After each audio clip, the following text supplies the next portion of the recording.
Hey everyone, welcome to the next training video on creating your audiences. Audiences are in the ad set level, and as we know, it goes campaign, ad sets, and then ads. So I'm just going to, for demonstration purposes, click on one of my campaigns that I've already selected here.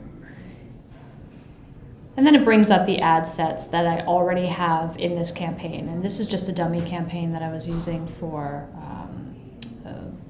demonstration purposes. But actually, instead of doing that to create less confusion, I'm just going to go ahead and create a brand new campaign using the traffic objective. I'm going to name it example campaign 1. I'm going to name this ad set 1 right now, and then we're going to change the name, and I'll tell you why later on. But ad set 1, and then I'm going to hit continue. I don't know what the ads name, actually, ad 1, ad set 1, and then ad 1. I'm going to change these names later on, but this is just an example campaign right now that I'm using. Okay, and I'm going to hit continue. Okay, and then I'm going to do campaign budget optimization. Again, for demonstration purposes, we're going to go through creating a campaign from scratch in another video, so you don't really have to follow along this one right now. I'm just doing this so you can actually see creating an ad set. And like I said, audiences are chosen within the ad set. I have just named this ad set 1, for example, but I'm going to rename it some characteristics of my audience. When it comes in terms of audiences, for you guys, you're targeting parents of children between the certain ages in a certain location. You're not targeting all of the US or all of Canada or all of the UK. You're likely going to be targeting one specific region. So if we jump down to audiences, and we're just going to fill this out, or we're just going to complete this going from the top down. You should already know who you're targeting based on the customer persona that we did in the very first module. So if you don't have that in front of you, go ahead and grab your customer persona or customer avatar sheet and put it in front of you so you know exactly who to target. And I would also suggest keeping a spreadsheet of all the different audiences and ad groups you're going to be using so you can test it out. I will upload a template that you can use in the resources section so you can keep track of all of your different audiences and ad sets. So then later on you can add, whether one audience converted or whether it worked or it didn't work. And then that way you can keep track of all of them and you're not duplicating or running to an audience that didn't work because you've forgotten. So I'll upload a template that you can use to keep track of audience performance in the resources section. But also it's very likely that you might not change audiences very often because you're a school, you're targeting parents with children between age, whatever and whatever. So that's not really going to change too much. We're not... Nike shoes, for example, targets people who like basketball. They show their basketball shoes, and they target people who like tennis, and they show their tennis shoes, and they target runners, and they show their running shoes. They have a wide variety of audiences that they target. And for them, that audience spreadsheet might be more helpful so they can see which audiences, which demographics, which personas are performing better than others. For school administrators, for schools, it might not be that complicated. You guys are targeting parents of children between the age of, X and X, or grandparents with, grandkids between the age of X and X. And that's pretty much it. There's not going to be a whole lot of variation. But have your customer persona and your avatars in front of you anyway, because it might be very helpful as you're going through this exercise of creating your audience, so you can actually see what some of those options are. You can also add layers if your school is a little bit more expensive. I can show you might want to target parents of children a certain age, and then you might want to add in a layer of parents who make over a certain income or parents who live in a certain zip code that might be a little bit more expensive than other zip codes. So we're not using any saved audiences right now, so you can leave this blank because this is for if we had any existing audiences, which we don't. So location, if you hover over this is set automatically to the United States, but if you hover over the United States, you can click X. So I want to include, I live in Austin, Texas, so I'm going to put Austin, Texas, and wait till that comes up. Austin, Texas, United States.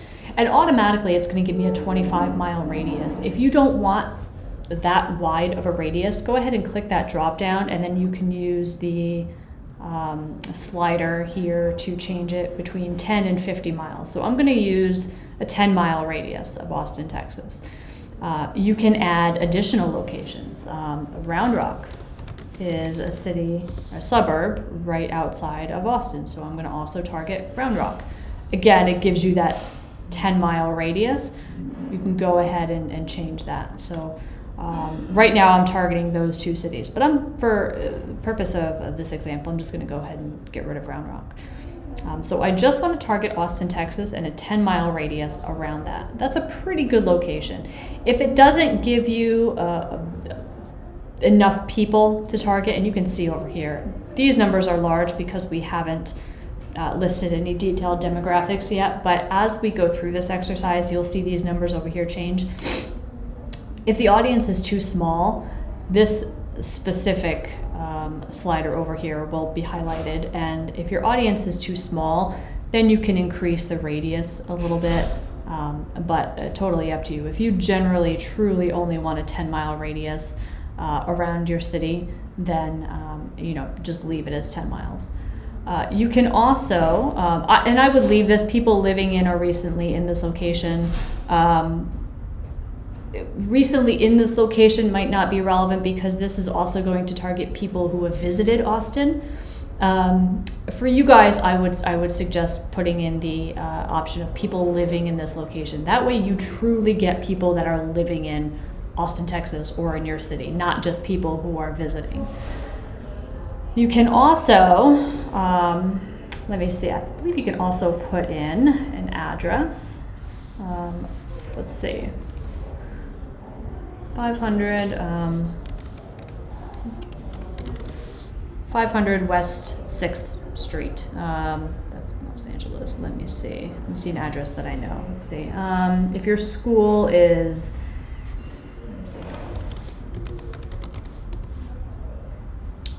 1901, let me see, it's not coming up.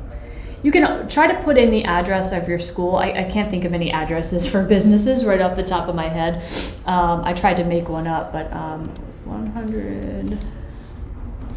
106th Street, no, that's not coming up either. Try to put in the address of your school and see if that comes up, and then try to do a radius around your school as well. If you feel like parents aren't going to want to drive 30, 40 miles or even 10, 20 miles to get to your school, then try to type in the address. I can't think of an address off the top of my head. So I just went broad with the city, but try to type in the address and see if that comes up as well. And you can also if you hit browse, you can do countries, regions, you can do some locations and then save them, but that's totally up to you. So try to type in some locations and then see what comes up. I wouldn't get too specific. I wouldn't type in an address and go, 5 miles around, unless you're in a very dense population. If you're in New York City and you want to type in the address of your school and go 5 miles around, that could potentially be millions of people. So that's fine. But if you're in a rural area in Tennessee or Iowa, wherever, where there's not a lot of people and there's not a lot of traffic, and you don't think parents would mind driving 10 miles to drop off or pick up their child, then do a radius around the address, or do the city itself. But it really just depends on where you're located and how dense the population is. So for the purpose of this example, I'm just going to do Austin, Texas, 10-mile radius. And then make sure it says include too. You can also hit the exclude button and exclude certain areas, certain zip codes. 78757 is a zip code in Austin, Texas. But if there's another school that you're competing with or that you have a partnership with in that zip code and you don't want to target anybody in that zip code because you don't want to compete with them, you can type in, you want to exclude a certain area. So then your ad is not going to show. It's going to show in Austin, Texas in a 10-mile radius, except for in this certain zip code. So you can also exclude different areas as well. But I'm going to X out that. I'm just going to go back to include. Okay. Add locations in bulk. This tiny link down here. If you don't want to target a state or a city, but you want to target maybe 10 or 20 different zip codes, you can add those locations in bulk. Just click, select your location type, postal codes, select postal codes, and then paste all of those zip codes that you want to target here. And then it will include those in your targeting. I'm not going to do that right now, but you just select or paste the zip codes, hit match locations, and then all those zip codes will come up. And hit cancel. And now onto your age, back to your customer persona. How old are the parents of these kids that you are targeting? Probably, maybe between the age of 30 and 40. Or between the ages of 25 and 45. It really depends on your target demographic. For me, I'm right now just going to put between the age of, 30 and 45, for example. That's how old I think my target demographic parents are. For gender, and as you can see, as soon as I did that, my audience definition numbers down here shrank. I think I was at 1.1 or 1.3 million. They went down to 400,000. And that's a good thing. We're still in the sweet spot here, but we're not too broad. We're not targeting everybody in Austin. We're only targeting our specific audience. Gender, for you guys, you can leave it as men and women if you have a lot of single dads or, single moms. You can leave it on all, or you can do just women. Totally up to you guys. I think in the past we did just women, but we certainly don't want to leave out any demographics. So you can leave it at men if you like, or you can just do both. Leave it on all. Detailed targeting. If you click detailed targeting, you can see that it gives us a blank box for us to add any demographic that we want. So I want to target parents of children of a certain age. So I'm just going to start typing in parents. Okay, and give it a second. And you can see parents with adult children. I don't want that. Parents with teenagers, go ahead and select that if you are targeting, if you want kids enrolled between 13 and 17. You're likely going, if you have a long wait list, then go ahead and target new parents of brand new babies and toddlers under a year old. You can also target parents with toddlers. Again, if you have a wait list, it depends on how long your wait list is. If your wait list is 3-4 years, go ahead and target this option. Or if you have a daycare. If your wait list is 1 to 2 years, go ahead and target parents of toddlers between 1 and 2. You're likely going to use this option, parents with preschoolers between the age of 3 and 5, or parents of early age school children between 6 and 8. For the purpose of this example, I'm going to target parents with preschoolers age 3 and 5. And again, as you can see, my numbers have gone down drastically. And now we're in the area where we might be a little bit too specific. And then we get an alert here. Campaign ad set may get 0 link clicks. Based on how you set up this ad set, we recommend trying the following to avoid getting 0 link clicks for your campaign. Expand your audience. And the expand your audience option is here. If we click this, detailed targeting expansion, if you hover, detailed targeting expansion lets us show your ads to more people, which may help you reach your optimization goal. Sometimes I don't click this just because I only want Facebook to target who I've set up. Sometimes this is good because Facebook will find people who I might not have necessarily specified, but that they think will click. So it's up to you, but I probably wouldn't click this right away. If you are also targeting grandparents, then obviously you will change the max age. Not sure if grandparents is an option here. Sometimes it is, sometimes it isn't. As you can see, okay, this grandparent is an interest. It's not necessarily a demographic. And what this means is this, if I select this, this is going to show me people that have an interest in grandparents. And it's kind of silly. It doesn't necessarily mean that this is going to show me people who are grandparents, but this is just going to show me people who have an interest. And if I hover over, I can see an interest. This keeps going away. But you can see in the box that pops up, people who have expressed an interest or like pages related to grandparents. It's a little bit tricky, but I would make sure to go with the demographics, not necessarily interest. So you can see over on the, you can see over on the right, it keeps getting covered up, but you can see over on the right that this is an interest, not a demographic. I would try to stick to demographics as much as possible, because who knows, there might be a Facebook page out there called grandparents, and it might include like really funny memes, and it might, you know, have a bunch of people who are in their 30s that are not grandparents liking it. And then all of a sudden your ads are being shown to people who just like that Facebook page that are not necessarily grandparents themselves.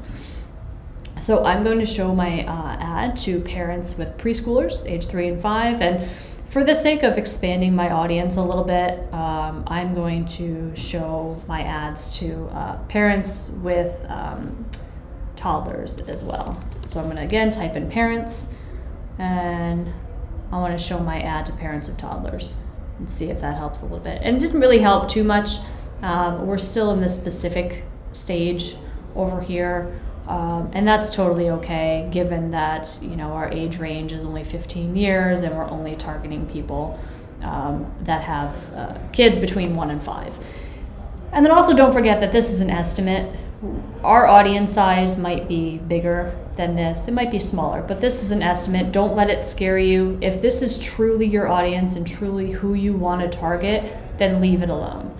You always have the option of expanding your radius a little bit. And chances are that, you know, this is an audience that's as small as it is because our audience is pretty small. If I went to, you know, 25-mile radius, then look what happens. We're now back in the green and our audience size has gone up quite a bit. But don't change your targeting if that's, you know, truly not who you want. If you truly just want, you know, an audience of people between, you have kids between the age of, you know, 1 and 5 or, you know, 3 and 5, and you only want to target 10 miles, don't let this scare you. Leave it as it is, but just know that you might get a small amount of traffic. And if that happens, that's okay. Then on the next ad set, just expand your reach a little bit, because you never know. If you want to exclude any audiences, then go ahead and type this exclude. Exclude people who match. You know, maybe you don't want people, I don't know, maybe you don't want people who watch Real Housewives for whatever reason. I don't know why you would do this, but you know, you don't want to target people who watch the Real Housewives for whatever reason. So I'm going to type in, I want to exclude people who watch the Real Housewives. And actually what that did to my audience is that it dropped it down to fewer than 1,000 people. So maybe unless you really have an audience that you want to exclude, or you really have an audience that you do not want to target, leave this alone. You're probably not going to exclude any demographic. If you want to narrow the audience even further, if you want to target parents with preschoolers and parents with toddlers, that's fine. Facebook combines these audiences. It's going to target both of these people. If you narrow the audience, then you're telling Facebook, I want to target both of these people, but they must also match this demographic. So I'm going to type in high net worth individual. Again, be careful, because high net worth individual, if you're targeting parents who make a lot of money, again, this is an interest, not a demographic. This is just people who are interested in being a high net worth individual. That doesn't really tell us much. I mean, we're all interested in being high net worth individuals, right? Like, this is probably not a good targeting option. I think how you get income. Okay, here we are.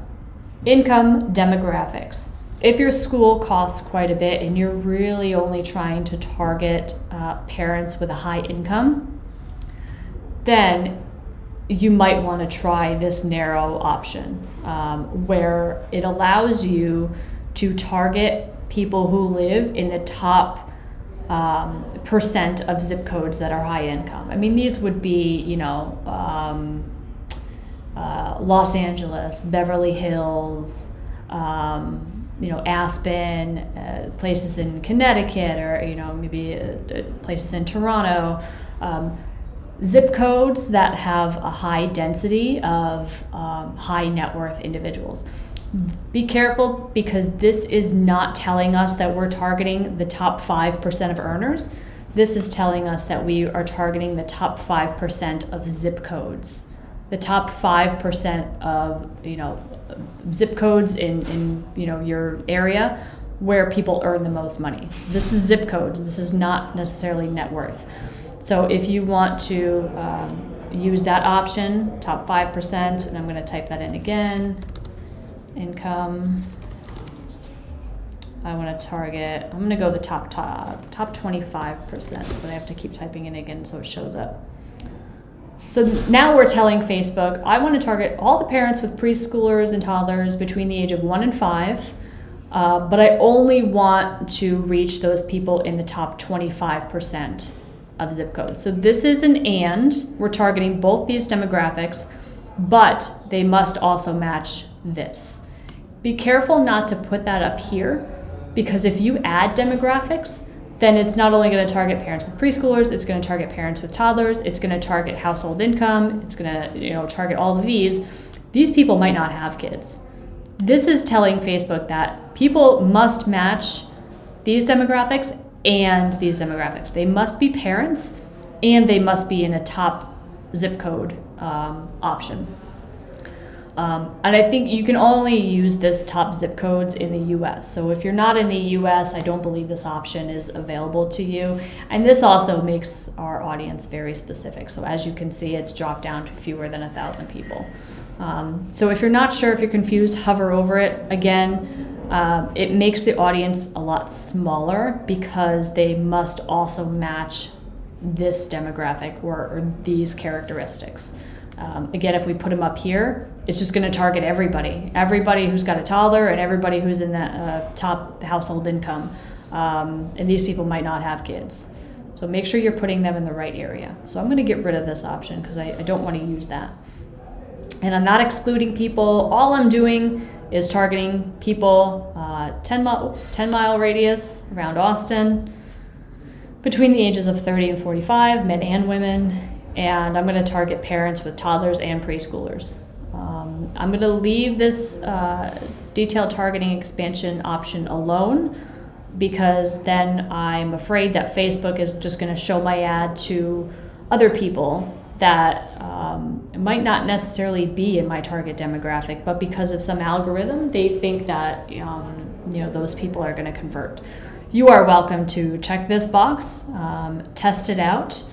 But as you can see, when I checked that box, my estimated audience size jumped from 1,400 to 1,700 people to 400,000 people. And that's telling me that Facebook is going to try to target all kinds of people, no matter if they have kids or not. And that could waste your ad spend. So I would not use that option. If you want to save this audience, if you're planning on using this audience, this is it. This is who you're targeting. You're not going to change it in any way. You can go ahead and save that audience and name it, and then hit save. And then that way, whoops, I didn't mean to save that actually. And then that way, you can go to this saved audience option and select that audience that you just created instead of having to do it all over again. Placements, like we mentioned in a previous video, just leave the placements alone. Facebook is going to show it where it thinks it's going to convert. So just leave it alone. Don't select manual, because then that's kind of messing with the algorithm a little bit, and we don't want to do that. Just leave it. I was wondering why my audience size jumped up. So I accidentally saved the audience. I didn't mean to, but this is what the audience is. Optimization and delivery. We want people to click. So just leave that alone, because our objective here is to get people to click on our ad and click over to our website. So just leave it as link clicks. Show more options. When you get charged is per impression. If you want to change that, per impression is standard. If you want to change that to only get charged when people click on your link, you can certainly do that too. That might be a better option. So for this example, I'm going to go ahead and change it to link click, and that's it. And for the ad set name, the purpose of changing the ad set name is so I can look at the ad set name and just know right away who I'm targeting without even having to go into the ad set and figure it out. So I'm going to name this Men and Women 30 to 45 Parents 05. Actually, I'm going to name Austin, 10 miles, 10 mile radius. So now I've got my location, targeting men and women between 30 and 45 who are parents to children between 1 and 5. And that way I can just see who the audience is without even having to go in here and figure it out. So, and then I hit next. And then it's going to bring you to creating an ad, which we're going to get to in another video. So that is selecting your audience. I would go into the template that we are going to provide for you and just make sure that you write this down in the template so you can record your stats and see how well this audience performs. But it's likely that you might not change your audience too much. And if you don't change the audience too much, that's absolutely fine. You certainly don't have to use that audience tracker. But for companies and schools that are larger, that are targeting multiple audiences and things like that, it's good to use an audience tracker to see how well your audience is performing. But it certainly might not be relevant for schools who are really only targeting parents with kids between a certain age, because there's not much variation. We can go from there. But let us know if you have any questions, and we'll see you in the next video.